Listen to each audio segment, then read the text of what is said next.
Vamos a entrar en lo que es la carta del apóstol Pablo a los Colosenses. La semana anterior vimos una introducción general mostrando cómo a través de lo que el apóstol Pablo estaba diciendo, está también atacando las amenazas que se cernían sobre la iglesia y que tenían que ver con lo que los teólogos le llaman la herejía colosense, que tiene que ver no con la iglesia en sí, sino con la amenaza que tenía la iglesia, producto de, por un lado, el judaísmo y por otro lado, el gnosticismo, que era una filosofía mezcla con religión cristiana que empezó a nacer allí en ese tiempo. Era una semilla todavía y después en el segundo siglo ya se manifestó en toda su fuerza. Ahora, pensé tomar del versículo 3 en adelante para empezar ya con el cuerpo de la carta como tal. Sin embargo, luego me detuve en los versículos 1 y 2 y cada vez que nosotros leemos esto como la introducción a las cartas, ¿cierto? La salutación inicial de todas las cartas en ese tiempo eran hechas así. Se mencionaba al autor, a los destinatarios y el propósito normalmente de la carta estaba al principio, un saludo de bendición en este caso. Sin embargo, parece que al leer nosotros esas salutaciones normalmente pasamos por alto su contenido. Y tal como dice el apóstol Pablo a Timoteo en 2 Timoteo 3:16, que toda la Escritura es inspirada por Dios y útil para enseñar, para redarguir, para corregir, para instruir en justicia, a fin de que el hombre de Dios sea enteramente preparado para toda buena obra. Quizás uno piensa, bueno, pero esto simplemente es un saludo y tiene que ver solamente con las personas de ese tiempo, pero la verdad es que tiene mucha enseñanza. Partiendo del hecho que el apóstol Pablo no conocía a la iglesia de Colosas personalmente y los hermanos de esa iglesia no conocían al apóstol Pablo también personalmente. De seguro habían oído de él porque a esas alturas ya el nombre de Pablo era conocido en las iglesias de la cuenca del Mediterráneo. Por tanto, el apóstol había oído de esta iglesia a través de la información que le había traído Epafras, que aparece ahí en el capítulo 1, versículo 7, como lo habéis aprendido de Epafras, nuestro consiervo amado, que es un fiel ministro de Cristo para nosotros. Para vosotros, digo. Entonces, el apóstol había escuchado de él sobre la iglesia de Colosa, la forma quizás que había sido plantada esa iglesia, como dijimos, probablemente desde Éfeso, algún hermano que escuchó a Pablo predicar. Pablo estuvo 3 años allí predicando el evangelio, de tal manera que de allí probablemente alguien fue a Colosa posteriormente y plantó esa iglesia, quizás la misma persona de la que habla el apóstol Pablo aquí. Recordemos que él estaba encarcelado en Roma, en su primer encarcelamiento, y se dirige entonces a la iglesia de Colosas, a los hermanos en particular, con un mensaje bien importante, buscando motivarlos a una acción consecuente con la fe que profesaban para que no fuesen engañados por las herejías que se cernían sobre la iglesia. Esta salutación o saludo inicial era propio de las cartas de ese tiempo. En ellos se daba a conocer el autor, los destinatarios y el saludo correspondiente antes de entrar al cuerpo de la carta propiamente tal. Sin embargo, hay también importantes diferencias con las cartas comunes y corrientes que circulaban en ese tiempo. ¿Por qué? Porque es una carta que tiene que ver con el cristianismo, porque tiene que ver con uno de los personajes principales del cristianismo. Y vamos a ver 3 cosas al menos que distinguían a estas cartas de las que el apóstol Pablo escribía. En primer lugar, Pablo menciona siempre en sus cartas su nombre y sus credenciales en relación al propósito y las circunstancias que dieron origen a esta carta. Me explico. Por ejemplo, si nosotros leemos la salutación de 1 Corintios capítulo 1, versículo 1, en adelante notemos cómo él se presenta. Pablo, llamado a ser apóstol de Jesucristo por la voluntad de Dios. Hay un énfasis de Pablo en demostrar las credenciales que tenía. No era simplemente Pablo, sino Pablo, apóstol de Jesucristo, o llamado a ser apóstol de Jesucristo por la voluntad de Dios. Cuando le escribe a los Gálatas también es sumamente directo y tiene relación con ¿qué? ¿Por qué a los Corintios les dice eso? Porque estaban cuestionando su autoridad apostólica. Luego a los Gálatas le dice Pablo, apóstol no de hombres ni por hombres, sino por Jesucristo y por Dios el Padre que lo resucitó de los muertos. Miren el énfasis. No de hombres, ni por hombres, sino por Jesucristo y por Dios el Padre que lo resucitó de los muertos. Allí presenta sus credenciales. Es distinta la forma de presentación de una carta común que circulaba en esos tiempos y una carta eminentemente cristiana.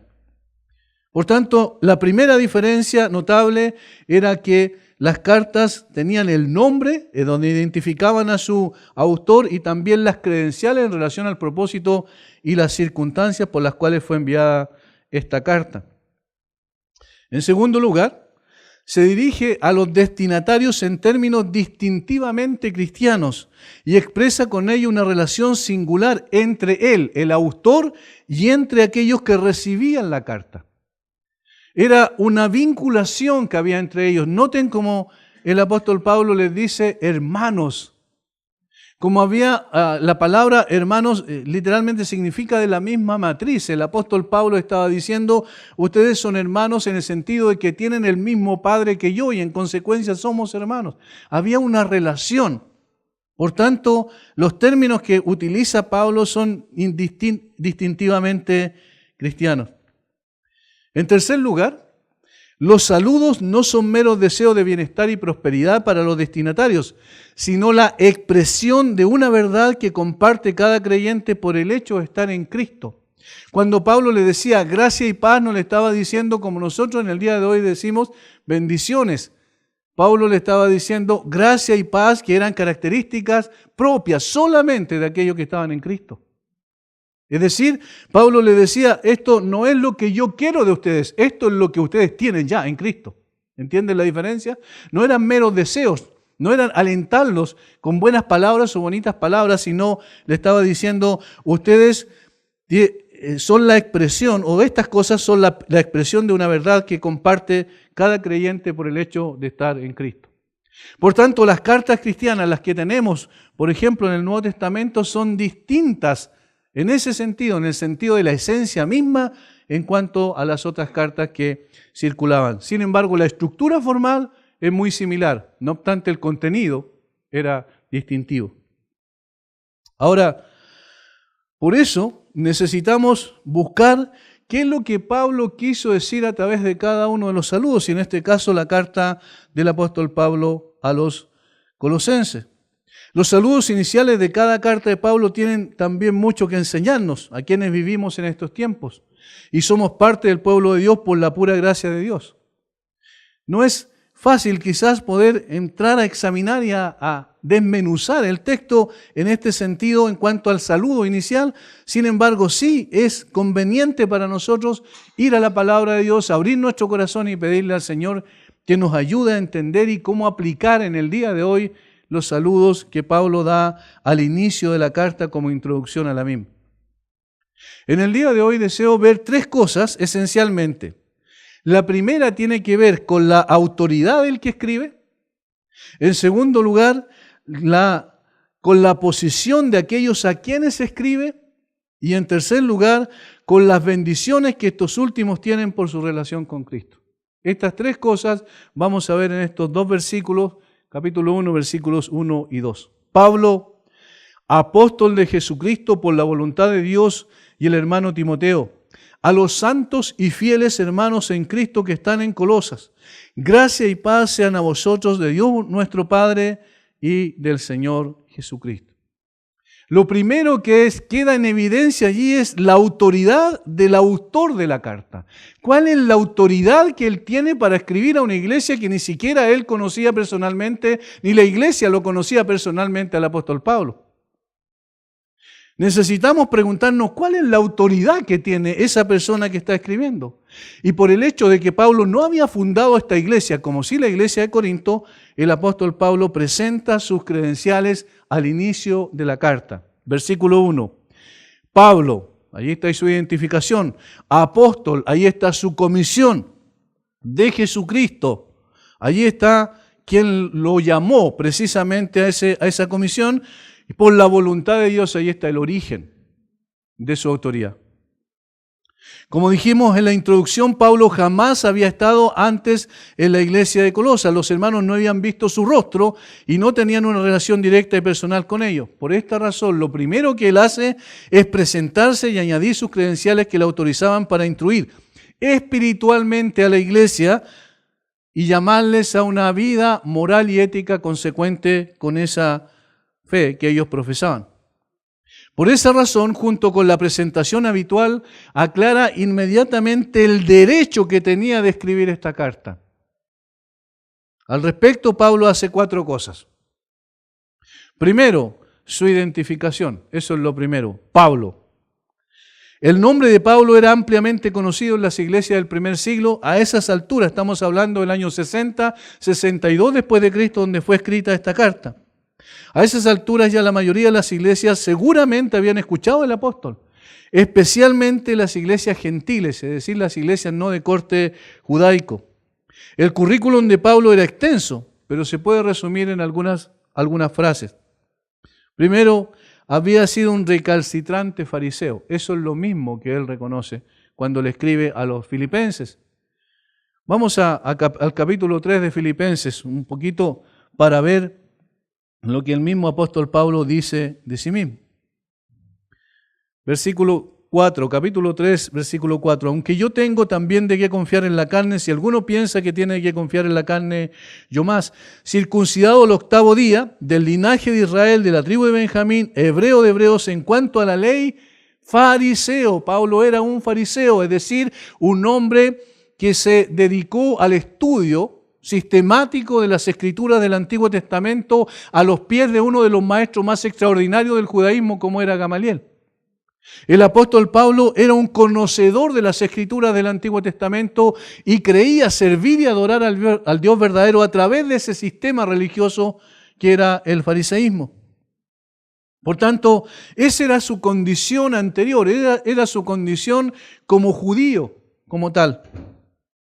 En segundo lugar, Pablo era un acérrimo perseguidor de los cristianos. Eso lo sabemos por lo que explica, o por lo que expone, mejor dicho, el libro de los Hechos. Era un acérrimo perseguidor de los cristianos desde el momento en que él dio su aprobación también para que fuera muerto, como era lapidado a piedrazos, ¿cierto? A piedrazos, Esteban, por supuestamente blasfemar cuando Esteban lo único que había hecho era predicar la verdad de Dios. Pablo, desde allí en adelante, se convierte en el más acérrimo perseguidor de los cristianos. Buscaba inclusive a las personas, a las mujeres, dice que las sacaba arrastrando de sus casas para llevarlas a la cárcel. Era un hombre que odiaba con todo su corazón al cristianismo y a los cristianos que profesaban la fe en Cristo. Pero, alcanzado por la gracia de Dios, camino a Damasco, fue transformado completamente. Desde ese momento en adelante hubo un antes y después en la vida de Pablo. Antes, un fariseo recalcitrante, un acérrimo perseguidor de la iglesia, y luego es transformado en un instrumento de Dios, de tal manera que desde el mismo momento en que el Señor lo llamó, le dice a Ananías: ve a donde Pablo, porque instrumento escogido me es este para llevar mi nombre en presencia de los gentiles. Desde ese momento en adelante fue milagrosamente transformado de perseguidor a un seguidor de Cristo. Aquel a quien había perseguido con saña, representado por los creyentes. Por eso Jesús le dijo: ¿por qué me persigues? Dura cosa te es dar cosas contra el aguijón, cuando en realidad Pablo no perseguía a Jesús, porque Jesús ya estaba en la gloria con el Padre, sino perseguía a los cristianos. Pero Jesús, identificándose con los suyos, le dice: tú me estás persiguiendo a mí. Este hecho significativo lo llevó a ser el mayor instrumento en la evangelización del mundo antiguo. Al ser llamado por el Señor y comisionado por Él, dejó todos sus privilegios humanos para ser un siervo de Jesucristo. Eso es lo que dice al renglón seguido en Filipenses, versículo 6, 7. En cuanto a celo, perseguidor de la iglesia, en cuanto a la justicia, que es la ley irreprensible, pero cuántas cosas eran para mí ganancia, las he estimado como pérdida por amor de Cristo. Desde ahí en adelante se enamoró de Cristo y nadie lo sacó de allí. Su mente y su corazón, como veíamos en la mañana, vibraba solo con la exposición del Evangelio. El mensaje de la cruz era trascendente para su vida y Pablo quería que fuese también trascendente para las personas que escuchaban. Se transformó en un hombre, en un instrumento extraordinario, al punto que yo puedo, digamos, con base a las Escrituras, decir que seguramente, con certeza, Pablo fue el hombre que más sirvió a los intereses del reino de los cielos mientras estuvo en esta tierra. Después, obviamente, del Señor Jesucristo. Este es el autor de la carta. Los colosenses seguramente habían escuchado de la historia de Pablo, la historia pasada de Pablo y la historia presente. Por tanto, cuando él se presenta y dice Pablo, abre la carta, podemos imaginar, ¿cierto? Cuando abren la carta en la congregación y dicen Pablo es el autor, allí en ellos tiene que haber despertado inmediatamente un interés especial. Pero Pablo como tal era simplemente un hombre. Sin embargo, él agrega inmediatamente que tenía una comisión especial. Pablo, apóstol de Jesucristo, su comisión. La palabra apóstol significa literalmente enviado. En este caso designa una persona comisionada para una tarea especial. Esto ya habla claramente de su autoridad. Era un apóstol. Pablo tiene todo el derecho a escribir esta carta a esta iglesia que él no fundó directamente porque es un enviado comisionado por Dios. Es un embajador de Dios en un sentido. Es enviado a poder escribir con autoridad una carta para enseñar doctrina y para exhortar a un comportamiento consecuente con esa doctrina. Es decir, aquí comienza a ver que este hombre no era simplemente un judío inteligente, con toda probabilidad, sino que era apóstol, era un enviado del Dios de los cielos.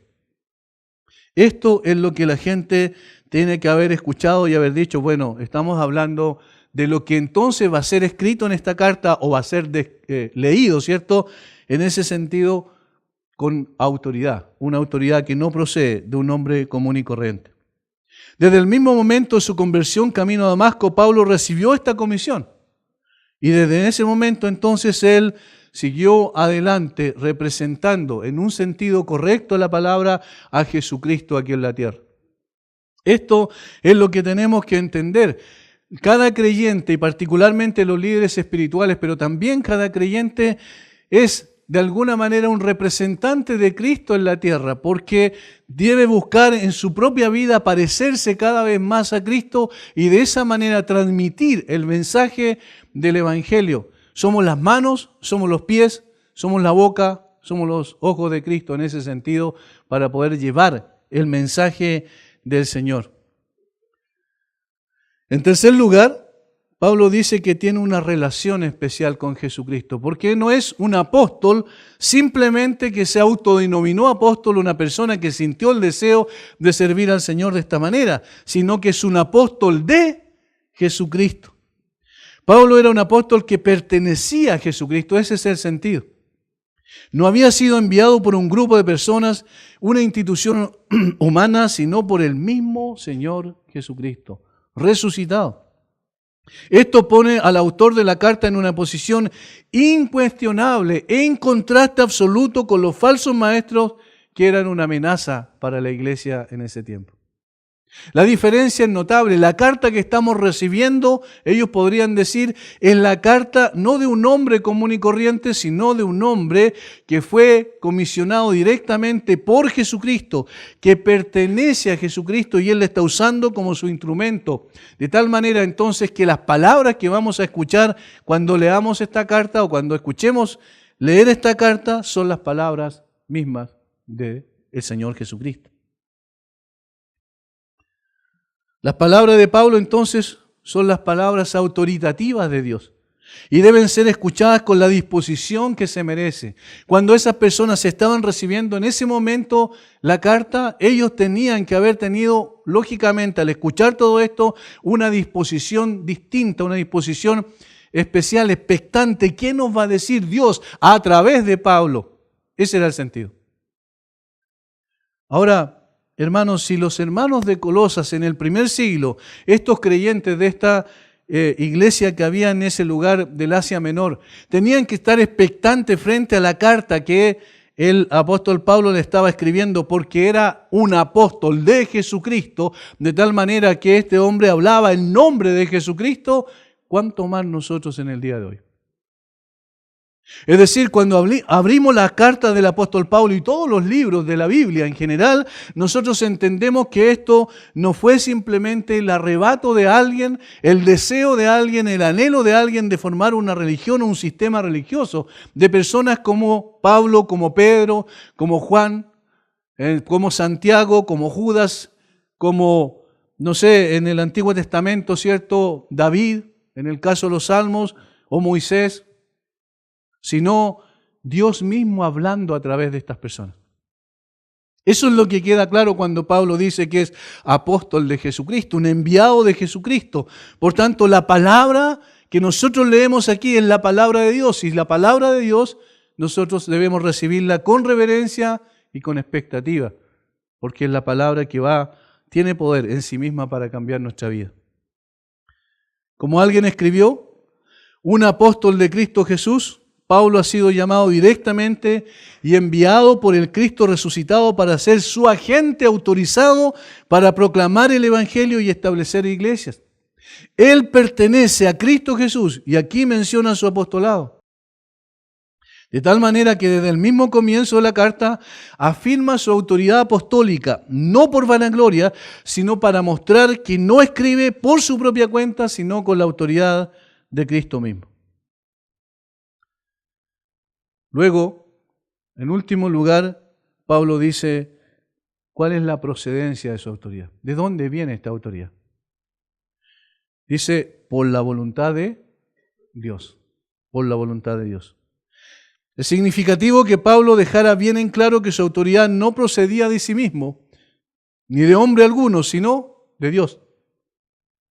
Fue Dios quien soberanamente escogió a Pablo como su instrumento y le comisionó para trabajar en su obra. Pablo remonta su apostolado a la voluntad de Dios. No era una ocupación que hubiese escogido para sí mismo, ni había sido instruido por hombres para la misma. Tampoco le había sido dado el oficio por ordenación humana.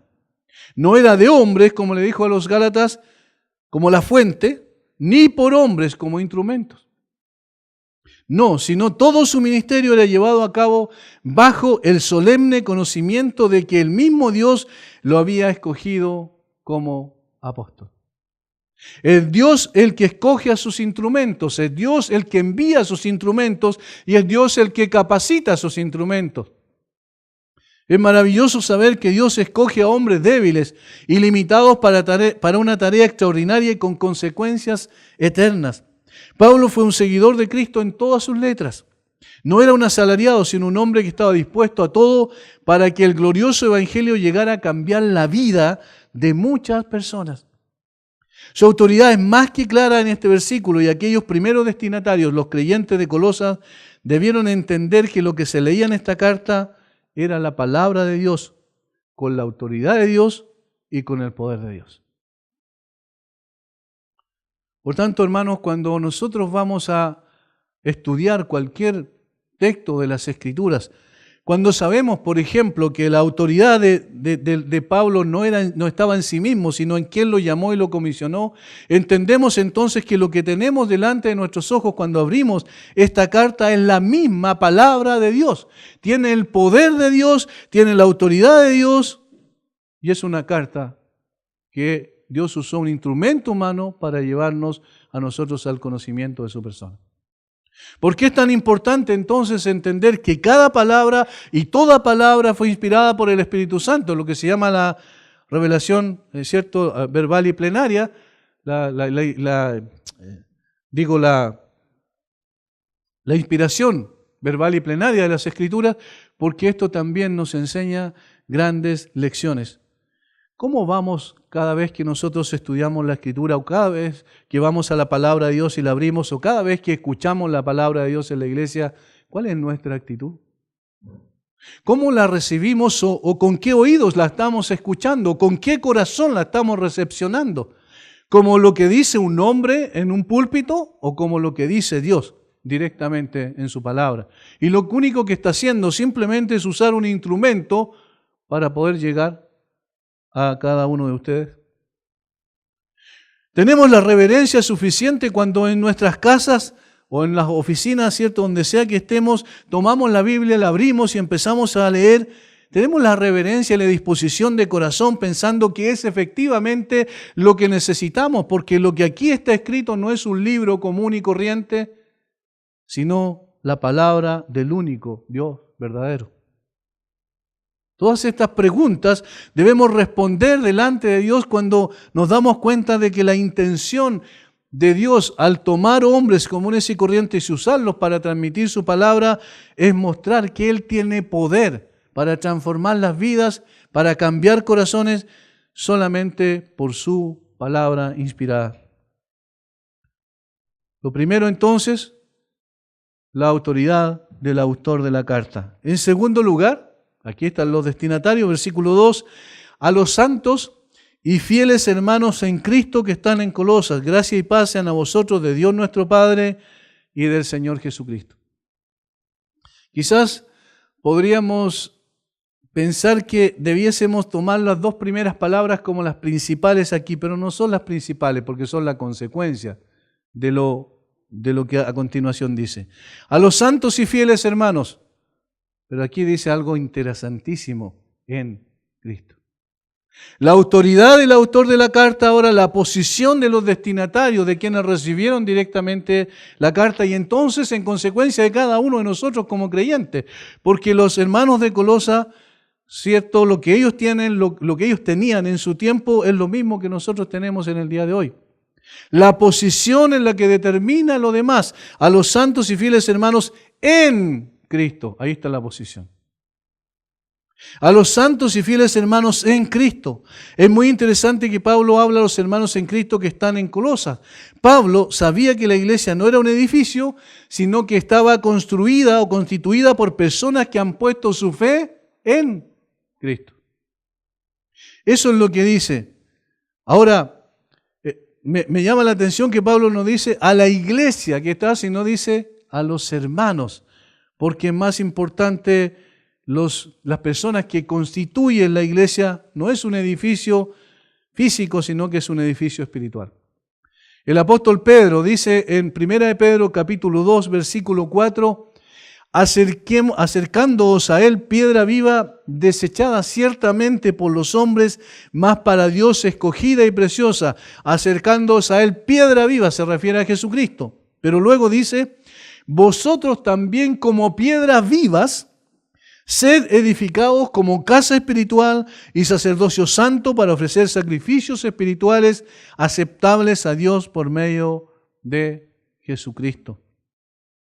Es interesante que aquí está mostrando que cada creyente es una piedra viva, pero esta piedra viva solo lo es en el sentido de que está unida a la piedra viva, ¿entienden?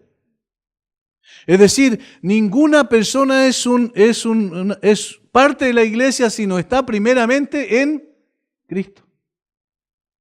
En Cristo es una forma de decir que estamos unidos a Él. En Cristo es una forma de decir que tenemos una relación viva con Él. En Cristo es una forma de decir que nuestro cristianismo y nuestra paz eterna y nuestra felicidad eterna dependen exclusivamente de Jesucristo. Eso es lo que Pablo estaba diciendo aquí.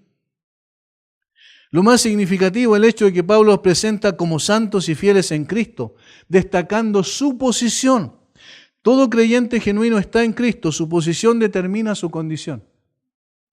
Antes de que estuviéramos en Cristo, ¿cuál era nuestra condición? Absolutamente depravados y perdidos eternamente. Esa era nuestra condición. Cuando ya estamos en Cristo, estamos absolutamente perdonados y salvados eternamente. ¿Entienden? La posición es la que determina la condición. Por estar en Cristo, todo creyente, dice Pablo, es un santo. Un comentarista bíblico explica de la siguiente manera. En Cristo se refiere a su posición espiritual.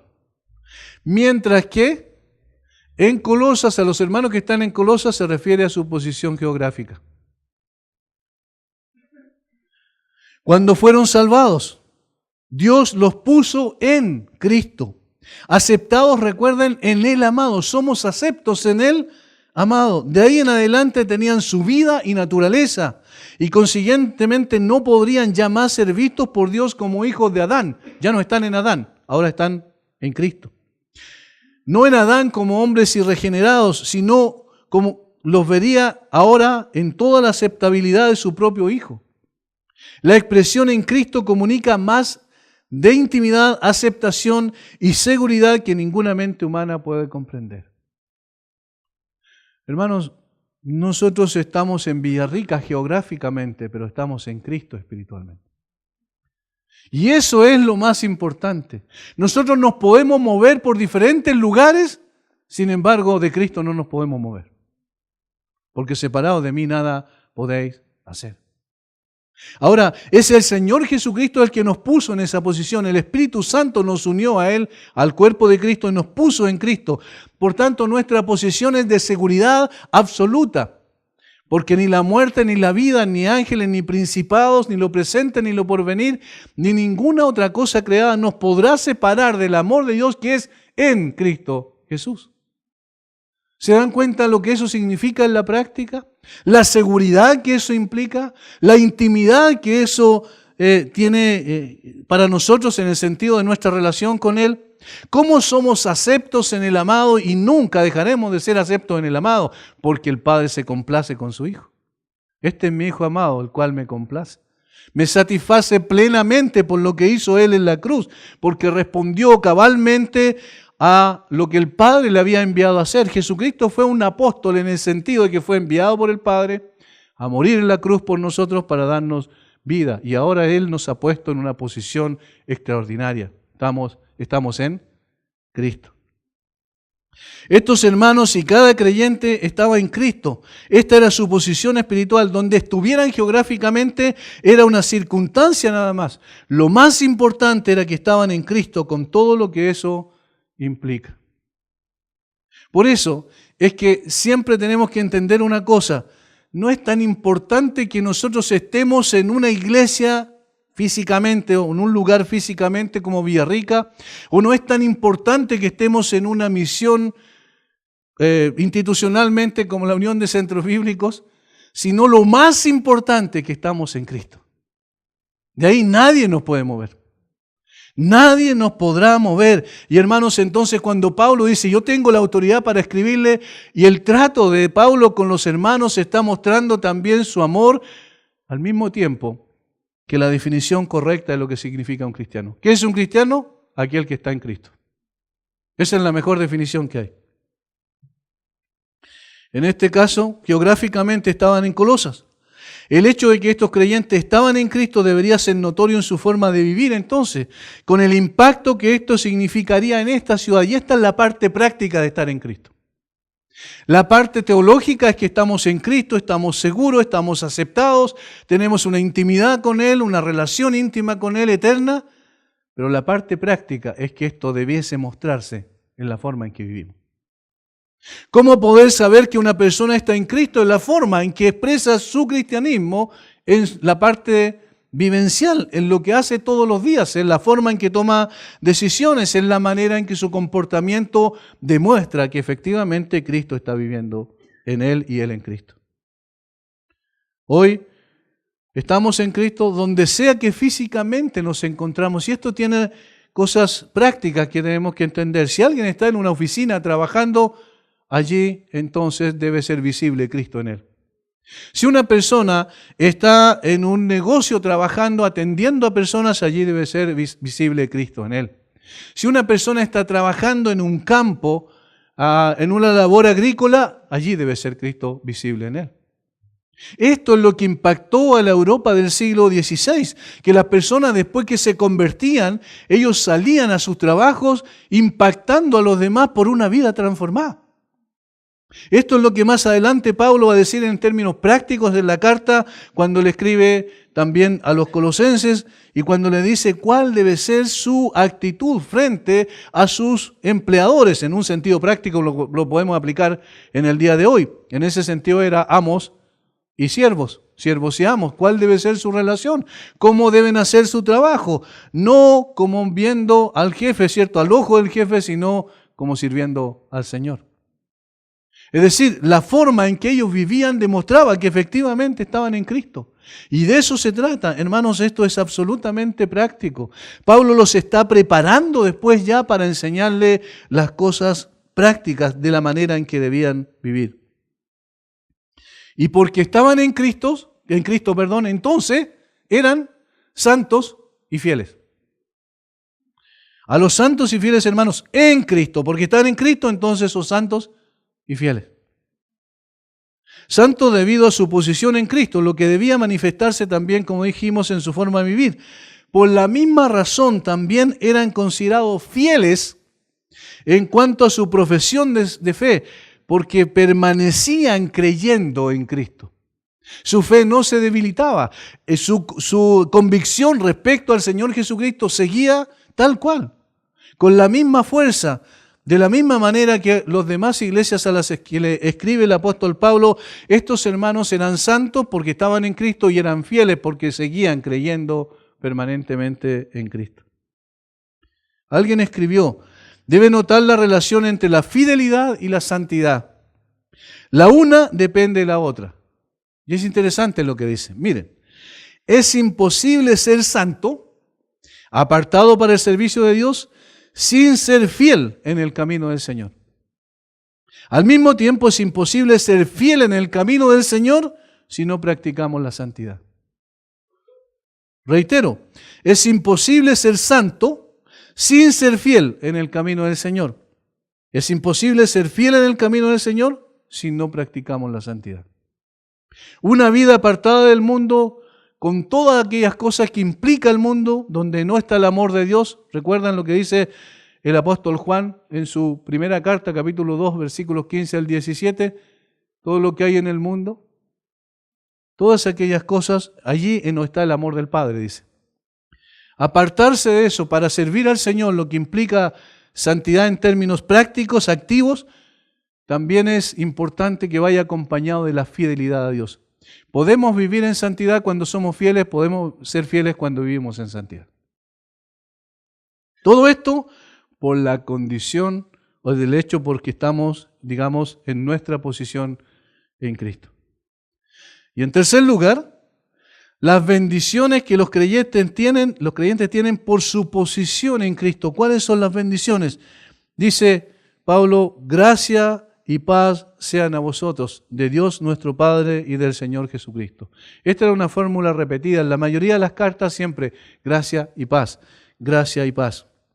Gracia es un saludo característico del apóstol. El vocablo gracia significa don inmerecido, un regalo, como bien sabemos, producto del amor de quien ejercita la gracia. Es decir, la gracia no es un concepto abstracto, la gracia no es un concepto para poder estudiarlo simplemente aparte de aquel que da la gracia. No sé si están entendiendo. Es decir, hay un origen, esa gracia tiene un origen, no es algo suelto. Esa gracia significa que es la expresión del amor de alguien. Es una persona la que derrama su gracia. Es una persona la que manifiesta su gracia y esa es la expresión de amor de esa persona. Evidentemente, esta es la gracia de nuestro Señor, de Dios, nuestro Padre. De tal forma entonces que gracia tiene que ver con lo que alguien hace en favor de personas que no merecen nada. Y luego paz, eirene es en el griego, tiene que ver con el bienestar interno que resulta de una correcta relación con Dios. El bienestar interno que resulta como consecuencia de una correcta relación con Dios. Justificados pues por la fe, tenemos paz para con Dios. La consecuencia de la justificación es la paz para con Dios. Pero la justificación es producto de la gracia de Dios. ¿Ven cómo están las cosas unidas? Entonces, esto tiene que ver con un bienestar interno que resulta de una relación correcta con Dios. Mediante Jesucristo el hombre puede tener paz con Dios y como resultado de ello puede también tener la paz de Dios. Y cuando la pierde, puede ir a la presencia del Señor, la paz de Dios, digo, no la paz con Dios no se puede perder, pero la otra paz, cuando entramos en alguna situación de conflicto porque nosotros mismos hemos pecado, podemos recuperar esa paz. Como dice el apóstol Pablo a los Colosenses, por nada estéis afanosos si no sean conocidas vuestras peticiones delante de Dios en toda oración y ruego con acción de gracias, y la paz de Dios, que sobrepasa todo entendimiento, guardará vuestros corazones y vuestros pensamientos en Cristo Jesús. Es decir, podemos disfrutar de algo extraordinario como es la tranquilidad de espíritu, de conciencia, sabiendo que estamos en una correcta relación con Dios. Hermanos, ahora, hace pocos días atrás, recordemos lo que pasó en Siria con este bombardeo de algunas de las naciones aliadas. La gente está preocupada por la guerra en general, por la guerra como tal. Yo no he escuchado a nadie que esté contento con la guerra. Todos estamos en contra de la guerra. Pero el problema es que la guerra entre naciones es simplemente el resultado de que en los corazones de las personas individualmente y de las autoridades y de los gobernantes no hay paz con Dios. De tal manera que para que evitar la guerra no es suficiente con tratar de solucionar los problemas entre las naciones. Primeramente debe solucionarse el problema más grave del hombre con Dios. Y eso es lo que Jesucristo vino a hacer en la cruz. Por eso es que el mensaje del Evangelio es más poderoso y es más trascendente que cualquier otro mensaje. De cualquier manera, la paz genuina es siempre una consecuencia de la gracia de Dios. Y por eso el orden de las palabras, gracia y paz. No hay dos palabras que puedan mejor abrazar las bendiciones del cristianismo que gracia y paz, dijo alguien. Gracia era una expresión griega común, mientras que paz era una salutación judía común. Estas palabras se empleaban al encontrarse y al despedirse. Pablo las unió y elevó su sentido y la forma en que lo empleaba. La gracia presenta a Dios descendiendo a una humanidad pecaminosa y perdida en amante y tierna compasión. La gracia implica que el Dios absolutamente santo desciende del cielo, deja su trono, deja sus prerrogativas divinas en la persona del Señor Jesucristo y viene a esta tierra simplemente por compasión y misericordia para aquellos que merecían el juicio de Él. A una humanidad pecaminosa, perdida, absolutamente sin ninguna posibilidad de alcanzar la salvación. La paz, recapitula todo lo que resulta en la vida de una persona cuando acepta la gracia de Dios como un don libre. R.J. Liddell dice, la gracia puede significar muchas cosas y es como un cheque en blanco. La paz forma decididamente parte de la herencia del cristiano y no deberíamos permitir que Satanás nos prive de ella. El orden de las palabras es significativo. Primero gracia, luego paz. Si Dios no hubiese actuado primero en amor y misericordia, para con nosotros estaríamos aún en nuestros pecados y en nuestra enemistad eterna. No habría nada que hacer. Pero por cuanto tomó la iniciativa y envió a su Hijo a morir por nosotros, tenemos paz ahora para con Dios. En el mismo momento en que una persona llega al arrepentimiento y a la fe en el Señor Jesucristo, puede empezar a disfrutar de esa relación correcta con Dios. Y eso trae una paz que no se compra, ni se vende, ni se alcanza con esfuerzo humano. Ese sentido de tranquilidad, esa conciencia que está realmente en una forma gráfica de decirlo, ¿cierto? Como en una taza de leche, ¿cierto? Donde no hay movimiento, donde todo está tranquilo. Por eso, lo que Cristo hizo por nosotros es maravilloso. Habiendo dicho todo esto, uno desespera de poder jamás llegar a definir de una manera adecuada unas palabras tan profundas, tan extraordinarias. Sin embargo, el hecho de leerlas aquí en la Escritura, de saber que esa es la obra de Dios, porque eso es lo que está diciendo Pablo, la gracia y la paz son obra de Dios exclusivamente. Es Dios el que concede gracia. Es Dios el que trae paz como consecuencia de conceder su gracia. Y nosotros somos los destinatarios de esa gracia y de esa paz.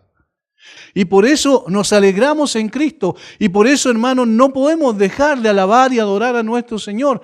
No podemos dejar de servir y honrar a aquel que hizo tal cosa por nosotros, sin que nosotros pudiésemos hacer nada por Él.